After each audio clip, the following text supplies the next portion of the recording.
I'm halfway through second phase. We're on a long swim. I'm starting to cough up blood and I can't breathe.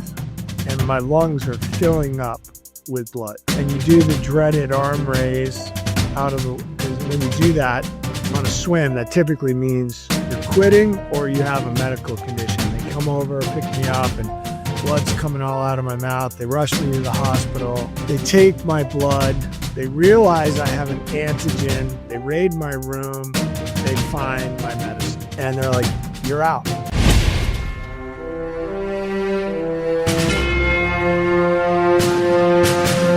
Welcome to Mindset Lessons from the Field. I'm Gina Casas, the author of the upcoming memoir, Trading with the SEAL. Today's guest is a force of unstoppable energy. He's a former Navy SEAL, a 3-time platoon commander, and the CEO behind the $95 million fitness brand, Perfect Fitness. That's really impressive. He's also the best-selling author of The Unstoppable, Unstoppable Teams, and Unstoppable Mindset, and was named the #1 virtual speaker by Entrepreneur magazine. From overcoming asthma as a kid to becoming a national champion rower, building a global brand, and mentoring leaders around the world, he lives and breathes the mindset it takes to win.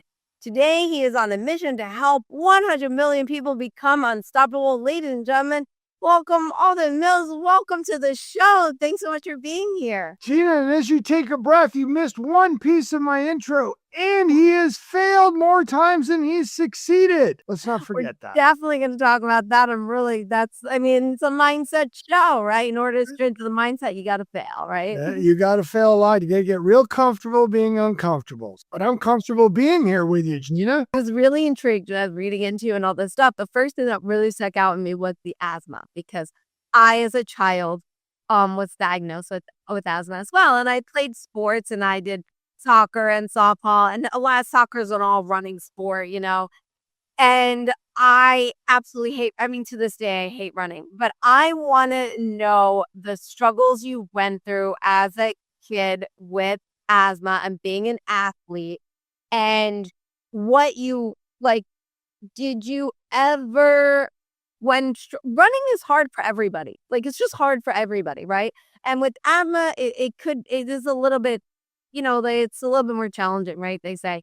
So did you ever kind of use that in your mind when things got really hard or anything like that? Let's talk about that part, and that's that overcoming that part. First place to start with that, where that narrative that I think that's what you're talking about came in, I was very lucky that my very first leadership coach was my mom. And I'm sitting in Worcester, Massachusetts with this pulmonary doc, and he had these thick Coke bottle glasses that made his eyeballs look bigger than they actually were. He constantly looked like he was smelling sour milk, and his office had all these different machines in it that you blow into and do different things of measuring lungs, yes, right? Yeah. Ping pong balls and stuff. And he's got a checklist and he's going through everything. And after a little while, he holds up his hand and he's like, I see what the problem here is, Mrs. Mills. Come over here. And in the middle of his office, which was really like a laboratory, he had this desk. And he talked to my mom and he said, you see this chart here? This line up here, this is an average size 12-year-old's lungs. Your son, he's down here. Okay, he has smaller than average size lungs. And then he flips the chart and he goes, and you see this line here? This is the amount of force coming through his lungs. He doesn't have a lot of force. You know why? Because he's got asthma. So he's got to be on drugs for the rest of his life. And he needs to lead a less active lifestyle. I suggest a game of chess. I'm 12. Mom sees this. My chin drops to my chest, and she taps me on the shoulder, and she goes, Alden, why don't you go wait outside? I'll talk to the good doctor from here. By the time she came out to see me, I'm having a full pity party, right? I remember making these big puddles on the brown linoleum floor with these tears, and she comes out with the offensive mom position, that's hands on her hips, kicks my foot. What's wrong with you? Drops to a knee as I look up at her and I go, Mom, chess, I'm terrible at checkers. How am I going to learn the game of chess? No, I had already gone there. right? This doctor, he was the professional. He was the one, you don't even challenge that. And that's when she dropped to her knee and she had these long velociraptor-like French cuticle nails. And she dug them into my forearm and she goes, now you listen to me. No one defines what you can do but you. Do you hear me? And I'm like, Mom, say it back to me. All right, I said it back to her. I just wanted her to release the grip. And I didn't get it that day. I didn't get it that week. But every time I go out for a sport, and I did terrible at basketball or soccer or lacrosse or hockey. Now, what do I mean by terrible? I scored against my own teams in those 4 sports. Okay, my only goals were sliding a puck by accident into my own team's goal, scoring the basketball against my team, right? So I was not good as an athlete, but here was Mom. So what? At least you scored. Try again. Keep going. And when you get rooted in that kind of a mindset of, okay, it's up to me. It's my definition of what I can or can't do. That narrative is the one you start to learn to listen to, and then you start to watch how your body will adapt to things. Now, It wasn't an overnight thing. And by the way, I've talked to a lot of asthmatics about this. Turns out science today says, for a lot of asthma, if you get physically really fit and you use a lot of aerobic conditioning, you can really put some of this in check. Today's medicine is really good, right? So those two combinations worked for me over a 10-year period of time until I got into SEAL training, and then I ran into more problems. What made you decide to go SEAL? Like, what made you go SEAL? Was military something you wanted to do? Like, let's go figure out how you ended up there. How we got there. Yeah. So I grew up in central Massachusetts. Every generation in my family had served. Not most of them. We only had one career service officer, but there were Air Force, National Guard, Army. I don't think we had any Marines. Every generation had served. And I was intrigued about service. And I had applied to the Naval Academy when I was in high school, got accepted.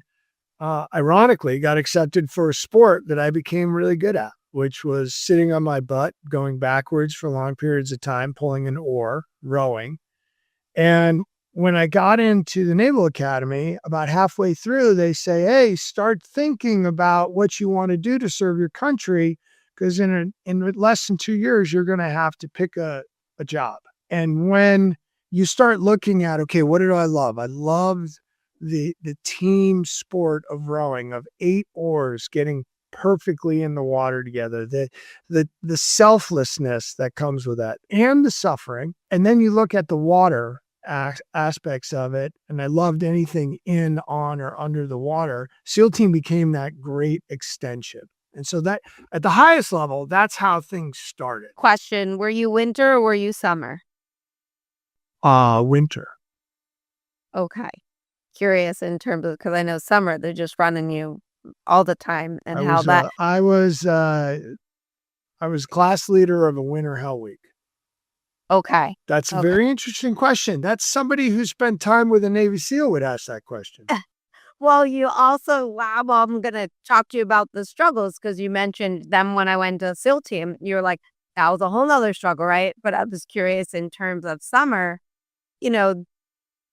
you're running a lot of time. You're running, they say, more than winter. I wasn't there. I don't know. That's what they say.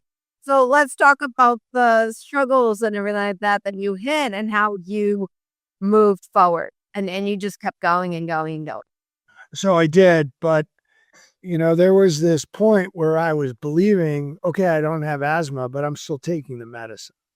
And I did that for 10 years. And I was pretty adept at hiding it at the Naval Academy. And they didn't know you had asthma? No. Okay. And I was sneaking the medicine in SEAL team. And then about halfway through, after Hell Week, I'm halfway through second phase. We're on a long swim. I'm starting to cough up blood and I can't breathe. And my lungs are filling up with blood. And you do the dreaded arm raise because when you do that, on a swim, that typically means you're quitting or you have a medical condition. They come over, pick me up, and blood's coming all out of my mouth. They rush me to the hospital. They take my blood. They realize I have an antigen. They raid my room. They find my medicine. And they're like, you're out. You can't have this medicine. You're an asthmatic. You're not supposed to be here. And I said, I'm not an asthmatic. I'm using it for performance enhancement, which, by the way, a lot of people do performance enhancement. And if anybody is listening to this who's going through buds, please do not use performance enhancements, because a lot of these things, Viagra included, when you get to cold water, your lungs will have an adverse reaction and you'll start to build up fluid, which was happening for me. I got pulled out of the class. I get sent over to Balboa, and they make me do something called a methacholine challenge. They put you in a box and they pump mist into the box to see if your lungs will react. How I got through that is another story, but the key piece of the story is I did pass that. And it was the first time I had gone to church in about probably 4 years. And I went in the middle of the day into a quiet church in Coronado, and I dropped to my knees in the front pew. And by the way, I was a Protestant. We didn't have kneeling things or anything. And I was like, God, I need some help here. I really want to make it through this. And I'm going to stop taking these drugs. And I passed and if I can pass this test, give me a sign. If we do this, I'm going to stop taking it. And I'm going to pray to you every day if this happens, right? I was making real deals. I was in the deal mode. And that week, while I got to think about it, a buddy came to me and he goes, hey, Millsy, he was already out of SEAL training. He was waiting to go to his first SEAL team. He's like, hey, you want to come to Easter SEALs with me and teach some kids how to swim? I'm like, yeah, sure. I got nothing going on. And these kids were quadriplegics. Now, if you know anything about teaching quadriplegics to swim, is you don't teach them to swim. You swim them in these large hot tubs, warm tubs. And I did that all week. And I just did it because I had nothing to do. And it felt good to give to them. I got to tell you, at the end of that week, the medical review board, they passed me and they said, all right, we're going to let you go back. But you got to go back through 6 weeks of training. We're going to see how you do. Now that sucked. Didn't like to have to do that again. But I bring that piece up because of two things. One, when you get stuck, go give. Go give to somebody else and do it without expectation of return. And two, have faith. Now, in my particular case, when I talk about the word faith, you can pick whatever God you want to believe in. But faith is having 100% confidence in someone or something other than yourself. And I had kind of burned through everything else on what I could do personally. And I went after some faith. And that was my story of how I successfully got over that hurdle and moved forward. How was your body when you stopped taking the medication? Did you have any issues? When I think back on it, I actually really didn't. I had a narrative in my head. That was the bigger issue. That's the thing. Yeah. Like, it's okay, what's going to happen today? Yes. Yeah. And the narrative would be like, well, wait a second, I got to do a 5-mile run today, or just today's the 4-mile time run, or we're doing a 7-mile beach run, or we're doing another cold ocean swim. What's going to happen to my lungs now? And I remember thinking to myself, you know what? I can't think of the whole run. I can't think of the whole swim. I am just going to focus on my next stroke. And I'm going to be like, I made a deal with a big man. If he says I'm supposed to be here, then because you had to give up to something. And that's what I did. So I'm just curious for myself. And I know people are going to be like, Gina, why didn't you ask the question? How did you get through that test? With the methacholine challenge? Yeah.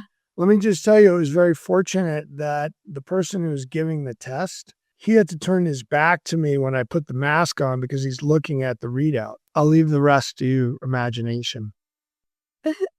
So now so this is really interesting. I love I will say the narrative part of it is very, very relatable. And I feel like it's also relatable to our listeners because we get diagnosed with something or told something by a so-called expert, right?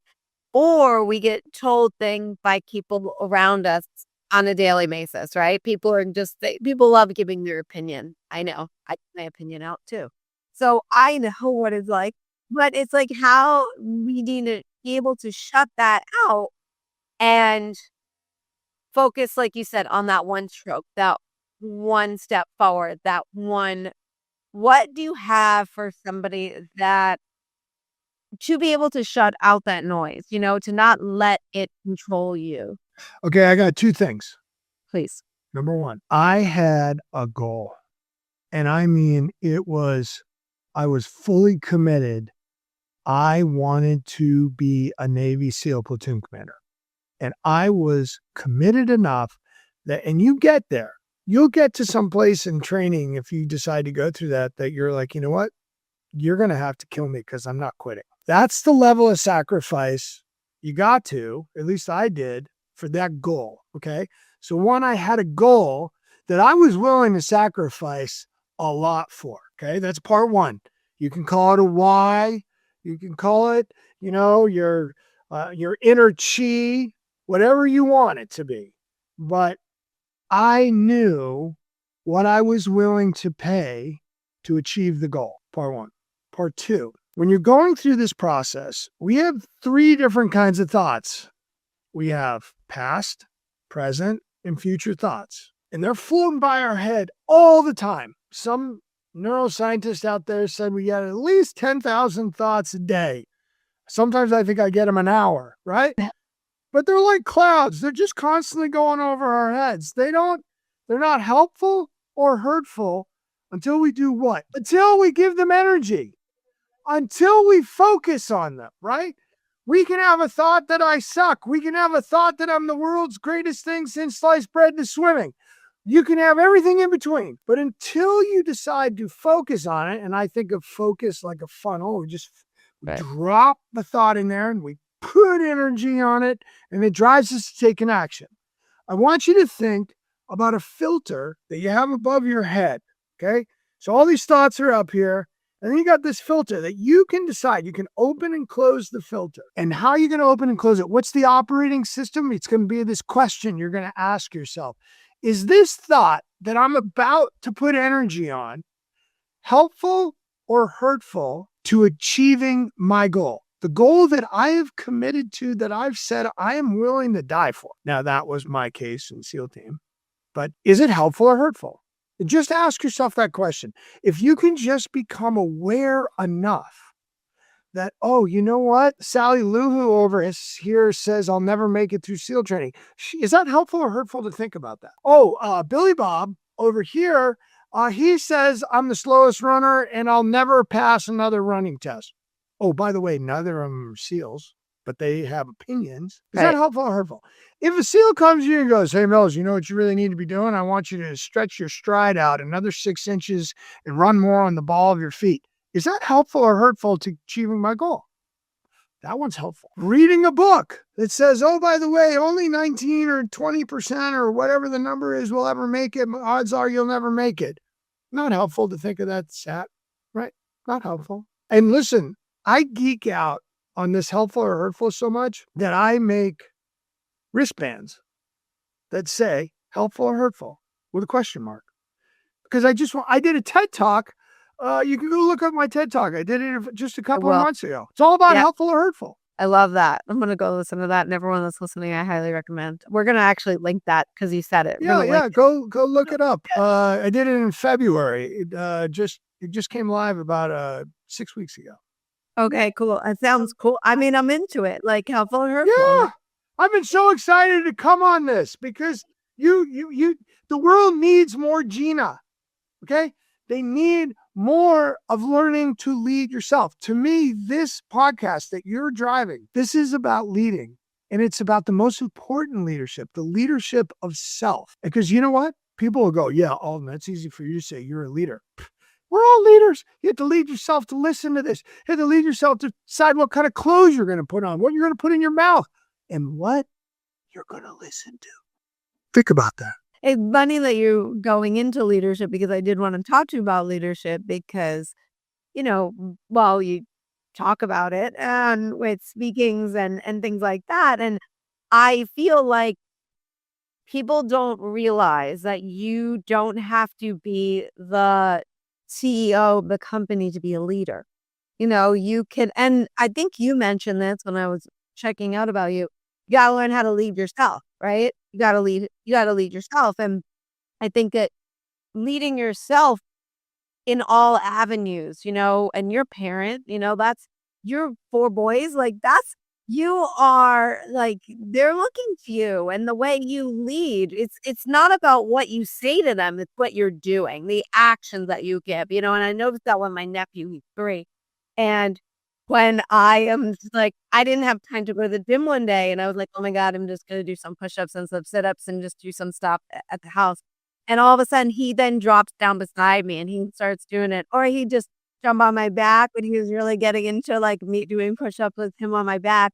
And I'm like, like this is helping getting into his mindset, like physical health and all that stuff. And it makes a difference. So talk to us about leadership. Talk to us about how we can learn to lead ourselves, especially when we are feeling a little bit lost. So that's a big topic. 2 things, feeling lost and coming back into not feeling lost. That's a challenge. And that's a very normal challenge for everybody. What does it mean to lead ourselves? Let me talk about that first, and we'll go back to the lost piece. Okay. I've been lost a lot. I've wandered. Yeah. Now, leading ourselves, what does that mean? The way I want you to think about it is I want you to ask yourself, what can I control? What's in my sphere of influence that I can actually directly control?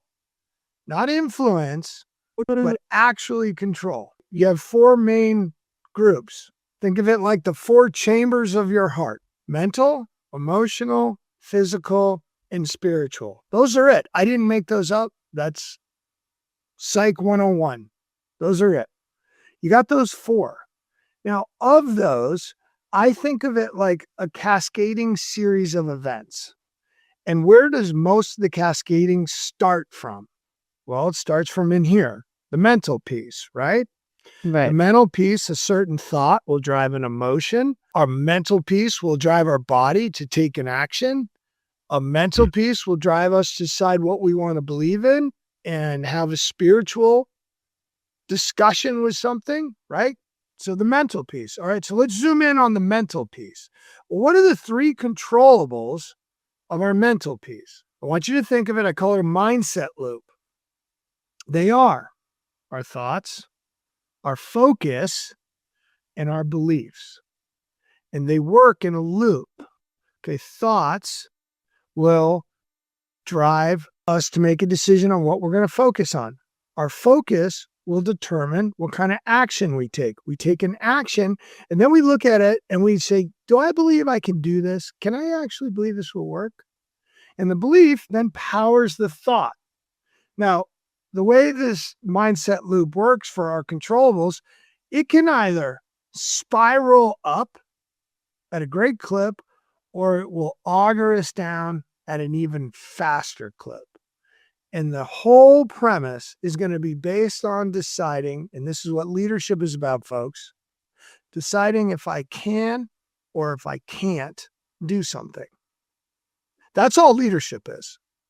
Because when you've decided you can do something, then you're going to start to look to surround yourself and get other people to believe that we can do something.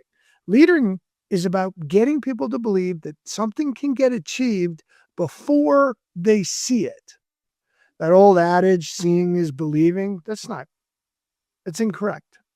You got to believe it before you actually see it, because it's like you being the captain of your own little ship. Your goal is way past the horizon. You can't see that goal. Now you can see some little goals in front of you, but you as a leader first have to believe that I can do something, because when you believe you can do something, then you're going to go out to your bigger influence of leadership, which would be team leadership.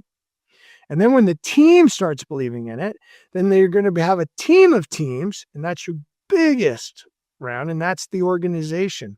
The organization could be your village, your town, your community. It could be your state, it could be your country even. But it always starts with the individual, and then it spreads from there. Okay? So those are the building blocks of leadership. Now that's part one. Now part two was about loss. Do you want to ask me about what I talked about first? Because you asked two really big questions. No, I want to. No, I want to hear this part. You want me to go to the next part? I want to go to the next one. Yeah. Okay. So the next part, what do you do when you get lost? I told the story earlier on. I was lost. I was at the end of my rope. I've used every resource I could. I don't know what's going to happen to me when I start taking that medicine. Mentally and emotionally, I was totally lost. But I wasn't lost spiritually. I asked for help. I went to a place to have faith in something other than myself. Now, the other piece of that, when I was lost, was that I decided, because I had nothing to do, somebody came and asked to help do something for somebody else. When you find yourself lost, I don't want you to worry about, I need to have some great strategic plan. I want you to think about something you know you're good at. In Gina's case, I'm going to make this up for you, Gina, so just roll with me on this. Okay. Gina gets lost, and she's like, what am I good at? You know what? I'm really good at asking great questions, and I'm really personable, and I can get people to feel really comfortable behind camera, and I want to help people deal with this little monkey that runs around their brain saying they can't do something, because I've dealt with that a lot. And I've dealt with all kinds of struggle. And if I could just help one person, then that's what I'm going to do. So Gina goes out and she decides to create this podcast. And she does it with nothing else other than the focus of giving of her best self. Okay. The things that she knew she's the best at. She's great at interviewing, coming up with great questions. She has great energy. She has a great smile. She gets guests to be comfortable, gets guests to be open and vulnerable and transparent. And she gets them to focus on how to help people overcome themselves to be better leaders. Okay, that's Gina's superpower. She goes out and she gives to that. And she does it again. And she does it again. And then she starts to find these, oh my God, I've done this enough times that I really enjoy this. Or I'm really enjoying the giving without expectation of return to somebody else. What happens? Gina's not lost anymore. Yeah, you got a purpose. Yeah. She's not lost anymore. And how is she not lost anymore? Because she's helping other people. And guess what the other people are doing? Well, they're grabbing her hand and saying, hey, Gina, come on over here. You need to help us over here. You're doing this and you're doing that. Not lost. The idea of being lost is like, I don't have a purpose. That's what I'm talking about. When you find yourself like that, which I've found myself like that many times in my life, you go get a purpose. And how do you get your purpose? You get a purpose by just going and giving. And if you can give the best of yourself, sometimes it's not, you don't have enough to give. You just are going to hand some meals out. When you start to know what you're really good at, and I'm going to give my best to others, it won't be lost. I promise you. I like that. Give to others. Of your best self. Of your best self. That will supercharge your ability to get out of those deep, dark valleys of doubt. So I want to ask you, from the very beginning, you said when I gave this intro, you were like, wait, you forgot something. You forgot to say that I failed more times than I've succeeded. So I want you to give us a story of when you failed and how you reframed it and kept moving forward. Show and tell time. Okay. I will say most of our listeners are audio, so we will have to walk them All right. through. Well, for all you audio listeners, I'm holding up this invention called the perfect push-up. Okay. And this perfect push-up was one of the first ones we made. We went on in a short period of time to do nearly 100 million in sales of this push-up. And that was from 2006 to 2008. We became the fastest growing consumer products company in the country. 4th overall in the Inc. 500. Right after that list came out on the Inc. 500, and there's a multi-page spread of me doing push-ups on the desk. And oh my God, look at this amazing company. February 2009 occurs and the world comes apart, becomes a second Great Depression. Within 3 months, I'm looking at bankruptcy. Not only bankruptcy, I had co-signed for an $8.8 million home. I do not live in that size home. And so did my partners. All of us had our homes up on that loan. And the banks wanted to call the loan. And while my wife was pregnant with child number 4, a bank evaluator comes to our house to see how much our house could be sold for. You want to talk about going from hero to zero in less than 3 months. We're within 30 days of filing for bankruptcy. At the time I was really caught up selling to Walmart and Dick's and Target and the Tesco's and the Carrefours all around the world. And it was selling more and more and more and more and more. And I got this letter, and it was a letter that came in like a number 2 pencil. On the address line, it said, Mr. Perfect Push-Up Man. And it had the address of our office. And I came in on a Sunday and I was by myself and I was really trying to decide if we should go bankrupt and just clean everything out and restart the business. And the letter, I opened it, says, Dear Mr. Perfect Push-Up Man, my grandmother gave me the perfect push-up. She bought it at Walmart. And I followed your push-up plan 4 times. Okay, 4 times. Now, our push-up plan is 3 weeks, so that's 12 weeks of workouts. And I made the JV football team. Thank you for inventing the perfect push-up. I'm trying out for varsity next year. Johnny, number 25. And I wheeled our little bulletin board to the front door. I took everything off the bulletin board and I put that letter on the front of the bulletin board. So everyone had to see it when they walked in. I gathered everybody up. The next morning, I said, we are not going to go bankrupt. And they were like, but Alden, this and this and this and this. And they had all these reasons. We're like, we're not going bankrupt. We're going to figure out how to pay back that loan. And we're not going to take any discounts. And but the bank says you got to pay them back in 30 days. We don't have the cash to do that. And I'm like, we're not going to go bankrupt. And we worked with that bank. Her name was Melanie. I hope she's listening. 293 days later, and they wanted 30 days. We paid them back in full and we kept that business going. And we did it on the thought and the purpose behind that little boy that wrote me that letter, number Johnny, 25, and gave me just the right boost when I needed it. Wow. What a story. By the way, that was the first time we looked at bankruptcy. I looked at bankruptcy 2 more times. The same company? Yes. Wow. But for different reasons. Oh, geez. Wow. Okay. Did you feel that after the first time, because that was the first time you looked at bankruptcy, is that correct? Okay. So then you said there was 2 other times, right? Did you feel that because you went through it the first time and you got out of it, that the second and third time that it came, you were like, we're going to get through it? Yes. Yeah. We got more comfortable with that before. It's a little bit like in SEAL training. The first time you become hypothermic and the doctor says you're hypothermic and you get all freaked out about the fact that, oh my God, I'm hypothermic. And then you start to realize like, yeah, I'm cold, but I can still move and I can still operate. And we're like, wait a minute, hypothermia is not as scary as everyone makes it out to be, right? So what happens? We've just pushed through a limit, right? We push beyond what we originally thought. You hear bankruptcy, oh my God, my life's over. And that's what I was like for a while. And then we're like, oh, wait a second. This could be a business strategy, which we never went bankrupt. Or this is just the first in the series of actions that we can work our way through. Once you push through that boundary, then it's easier to push through that same boundary.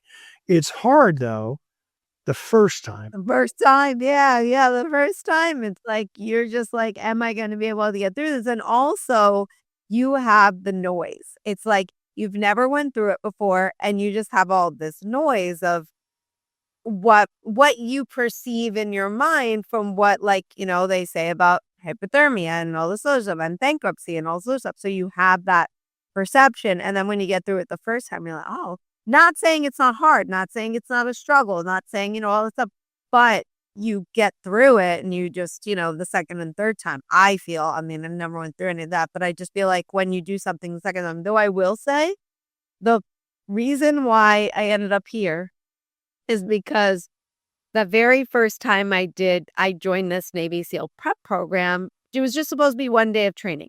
1 day to see if I had a strong mindset to get me through this civilian SEAL program that I signed up for. Okay. Just to prove to my family that I could survive a kidnapping, by the way. So it was like ridiculous. And I called and I was like, can I just come for this 1 day? And he was like, of course, come on out. Right. And he said something at the very end of training that changed my life. And he was like, if you think day 1 is hard, try day 2, because your mind is going to give you every logical excuse not to show up. And if you want to know you're stronger than your mind, you have to fight the logic. Right. And I'm like, well, now I have to be here for day 2. I want a strong mindset. If this wasn't as strong and this was hard, I got to come back. I was like, can I come back for day 2? And he was like, we'd love to have you. And he was right. It was so, so challenging. And it's because my brain was just like, this is not safe. This is not okay on any level. Right. And it never got easier. It never got easier for me. And it was just so hard all the time. And I want to ask you that question on, the one thing that people don't realize is when you become a SEAL, it doesn't end at graduation. It's like, you just started. You just started, right? And the thing is, I tell this to authors all the time when they're writing the book, right? It's so hard. I'm like, you're just getting started when you publish it. Welcome to marketing, right? So what do you got for those people that just to keep going and to understand that it's always, it's always a fight. It's always a, you're always in battle. You're always moving forward, and you're battling life, what do you got for us for that? I have, for all you listeners out there, I have my 3 books that I've written behind me on the camera. The first one is over my left shoulder. It's called Be Unstoppable. It's coming out again for its 3rd edition on July 22nd. It took me 10 years to write that book. I started in 2003, or really 2002. I finally got it published in 2013. Not a single publisher would pick it up. I found a friend who's like, hey, I think we can do a hybrid publishing. It's now translated in something like 6 or 7 languages. We've sold 30,000 plus copies of it. And I keep feeding the book because I believe in what the book is. It's called Be Unstoppable, the 8 Essential Actions to Succeed at Anything. And it's really about a parent, or really a father, writing to his sons. And it's a parable. The second book, this one, Unstoppable Teams, okay, that got published in 2019. Now, by this point, when I went out to publishers with Be Unstoppable, I'd sold about 20,000 copies. I got turned down 38 times for Unstoppable Teams. And on the 39th one, I got picked up by HarperCollins and the Harper Business and got a 6-figure advance. If you're not figuring this out by now, this is about believing in what you can or can't do. Other people are just going to take longer. But you must decide what you want to believe in and what movie do you want to star in. After a while, they don't know what you can write or what you can't write. And by the way, Gina's 100% right. Once you get the table of contents, now you got to write a chapter. Then you got to do the footnotes. I have to write another one. And then you got to find an editor. And you got to, all those things. Don't worry about the mountain. Stay in the moment. Get the next sentence done. Yes, there's always marketing, but if you're really into your book, you are the marketer. You're the best one to be the marketer for that. So don't get wigged out about it. I use another saying, the moment versus the mountain. Use the mountain to track your progress, but stay in the moment, okay? Creating a book is a great thing for your legacy. The mountain and moment. That's good. Yeah, that's really good. That's a good visual too. Yes. So you're raising 4 boys, and we have a lot of parents that listen to this show. Yeah, so I want to know, what is the mindset lesson that you hope that they carry into their adulthood? Okay, we can go for another hour on that, Gina. I have 4 boys. They are currently 15, 17, 20, and 21. 21-year-old's about to flip to 22. When they graduate high school, the Christmas before they graduate, I start writing them each a book. Now, a book is a relative term. It's more like a pamphlet of sorts, right? That I think is important for them. I literally just had my 17-year-old graduate from high school over the weekend, and he got his book this morning. I literally gave it to him this morning. And for him, he's a football player. I called it A Warrior's Code.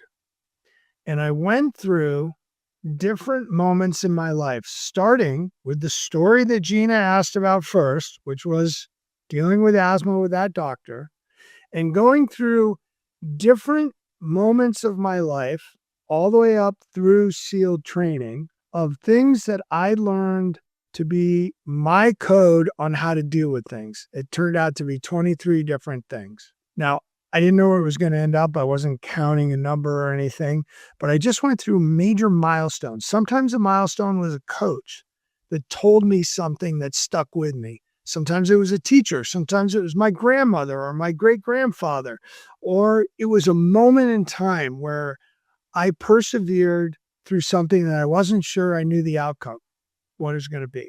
But when you ask me like what I want each of my boys to understand, I want them to be unstoppable at going after their dreams. I want them to have the courage to try.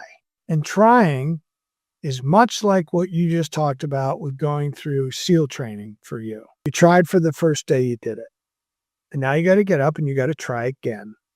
And you keep trying. There's a whole series of things that I built on it, but I want them to understand they're the captains of their own ship. They decide what they can or can't do, and then surround themselves with other people that are saying, you can. So is that the also unstoppable, you're on a mission to help 100 million people to become unstoppable? Is that the same? And that's why you're going to help me. You're helping me do that today. Yeah. I think that it's absolutely incredible to help. I think people are at a loss a lot, and I think that with the way that we have it so easy in terms of the technology and the life that we're living, in terms of also socially, it's a very different world, these days, that I think that we tend to struggle a bit more in terms of just the bubble that we kind of created for the world, that the modern day world, right? And just being able to, also another thing too is like a lot of people, they're growing up now on social media where everybody has something to say. And that's really, really hard for an adult to go through. But now put it as a child, when they have a 12-year-old, a 13-year-old on social media, and people are just making comments, and how you develop that unstoppable mindset when you're still at this low self-esteem, I am figuring me out. I don't even know who I am. And I am hating on me as much as the world is hating on me. How do you, what do you have for like the teen? Like, I want to know like the teenager that's just like going through it. Helpful or hurtful? And you know how I came up with that? No, tell me. I was dealing with my third son's football team, and they had me come in, and I did 10 unstoppable mindset coaching sessions. This is my most recent book, is Unstoppable Mindset. And the coach, former All-American from USC, NFL player, he's like, yeah, Pete Carroll's in all that stuff. You got to come in here and I want you to come talk to him. And so I did. And he let me do it again and again and again. And here's this team that hadn't won what is in our conference the CCS championship forever. They had won it, but a long time ago. And he's like, that was their goal. That's what we want to do. And how do we get them there? We get them there by starting to believe just in themselves, to find confidence just in themselves. And then they find it in each other. And when you're asking people to do something, you have to say, look, this is first level leadership. deciding what is helpful or hurtful towards your goal. We need a goal. I'm a big believer in goals. I get them to fill out little 3x5 cards. They have them write down and they sign it in their names. I am a CCS champion, signed John Mills. And then every day I ask him, hey, who are you? I'm a CCS champion. What are you going to do today to be the CCS champion? I'm going to do this, this, and this. By the way, when somebody says you'll never be a CCS champion, is that helpful or hurtful? Hurtful. I don't even hear it anymore, Dad. Right? So you do that training. What do you think happened to the team, Gina? They won. They won the championship. They won the championship. But you said something really, really important that I really want to point out to our listeners is that not only did they say it, not only did they believe it, right? And not only did they shut out all the noise, but they did something else that people tend to gloss over. You said, what are you going to do to be that champion? Well, I'm going to do this, this, and then this, right? They took action towards that goal. Mm-hmm. It's not sitting around. It's not thinking about it. It's not wanting that goal. It's then taking the steps and the action towards that goal. And, the SEALs, they talk a lot about embracing the suck. And I remember, at some point, Coach Mack was like, there's going to be a point where you're just going to break through. Like, it's just going to suck so much. And you're just going to have this body breakthrough and you're just not going to care. Like, it's just going to happen. And I'm like, no, this sucks all the time. Like, no, I'm in so much pain. I don't know what you're talking about. And then that moment happened, right? How do you apply that to real life in parenting, in business, in setbacks? How do you apply it? The moment versus the mountain. Why does something suck so badly? Well, one of two things. We're experiencing a lot of pain, more pain than we've ever had before, or we're looking at it going, oh my God, it already hurts like this, and it's going to hurt this much more because we're creating a negative hypothetical, and we actually psych ourselves out because it's going to hurt even more, and we haven't even gotten there yet. All we're going to do is think about the moment right now. And when I get that moment of saying, wait, why am I doing this? What am I willing to give up to do this? I remind myself of the purpose behind why I'm there. And when I link those two things, watch how far you can go. Way further. We have this saying in SEAL team that the body obeys the brain. And we had this instructor from South Boston. Hey, Mills, if that brain bucket, the thing up here, if that thing is listening to the body, you ain't going to make it through here. The body's going to make you quit. If you don't understand that the body obeys the brain, you don't learn how to do that, forget about it. Body obeys the brain. But you got to tell the brain why you want to do something.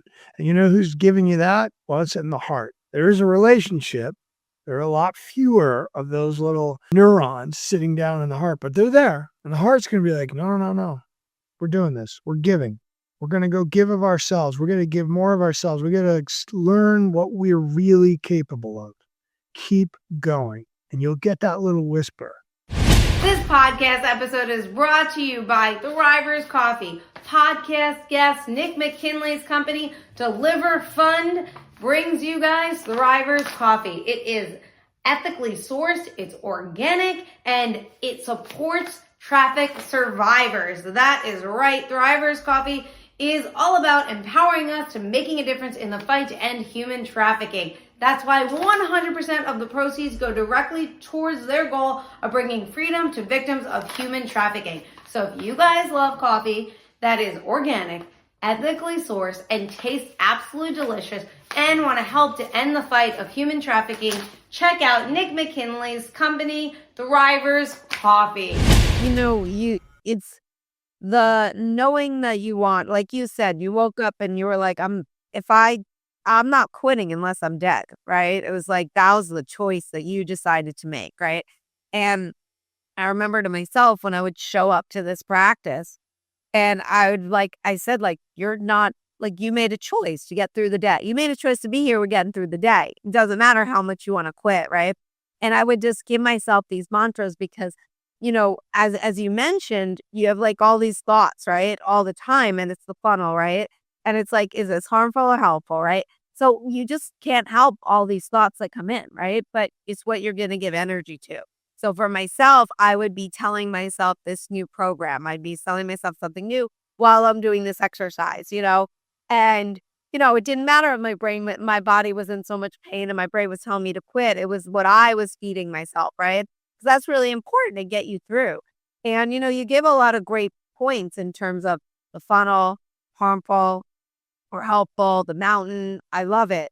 And I don't know if you got one more in you, but for the final question on the show that I always ask was what do you have for us listeners that we could do on an everyday basis to strengthen our mindset so when those challenges come our way, we're unstoppable? You actually just brought it up, and that's your mantra. Why is a mantra so powerful? A mantra, given it's one that's going to be helpful to you, right? Not a mantra that's like, I suck, I can't do it, right? A mantra, hey, I got this. Yeah. I can do this. You rock, Gina. And you're talking to yourself like that, right? Alden, we got this. We're the rototiller. We're the tractor. We're going to grind through this. We can do this.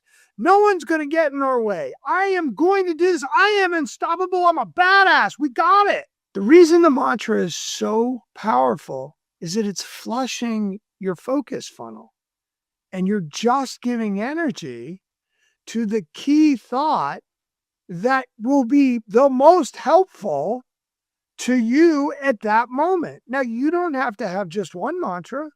You can have lots of mantras. Maybe you're sitting down to write a book right now and you're looking at a blank page and your mind's freaking out and you're like, oh, I got writer's block. And then your mantra comes in and goes, you got this. Let's write 500 words. Let's go. Here we go. We are going to write something today that's going to help somebody.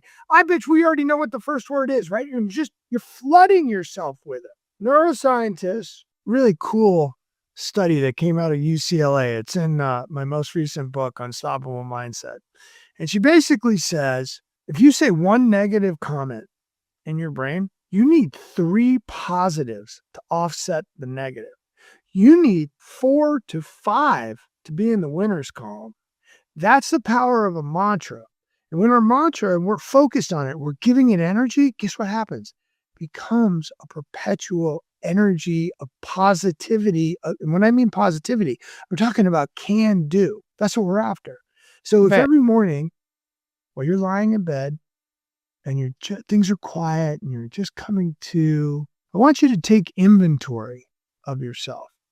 And I want you to think of this inner team that you have. Kind of like, you ever see the movie Inside Out? And you got the anger person and the joy person and the hope person and all these things. You got that inside of you. I want you to take stock. I want you to think of like they're all sitting around in a round table and you say, hey, team Gina, team Alden, everybody, hold hands. I'm going to just give you a little of my energy and I'm going to tell you what our mantra is for the day. We're going to get up there and we're going to do something great today. And here's what we're going to focus on. And I want everybody thinking about it. Start your day like that and tell me how it ends up. That was fantastic. I love it. You're great, man. I really enjoyed having you on the show. Your energy is awesome. Oh my God. I get it. I get why you're not. I love what your show represents. I'm coming to give you all I got, girl. You brought it. Oh, it's so great. It's so great. I'm so excited to have you on the show. We're going to put your TED Talk in the show links. I'm going to put all your books in the show links as well. And, I know you do speakings. I know you do training. So any businesses that are listening that want to hire, Alden, put a word hire, get them, all this contact information is in the show. You guys can contact him for anything at all. And what a real treat having you on the show. And I just want to say thank you so much for being here. I'm honored, and keep inspiring people to be unstoppable, Gina, because you're unstoppable. Thank you. Thank you so much. And all our listeners listening, you guys are unstoppable. And if you need an extra bit of juice, spread the book to know that you are unstoppable. And thank you so much for being here. Like, share, comment, subscribe, become a Substack member for those extra goodies. And I will see you guys all next week.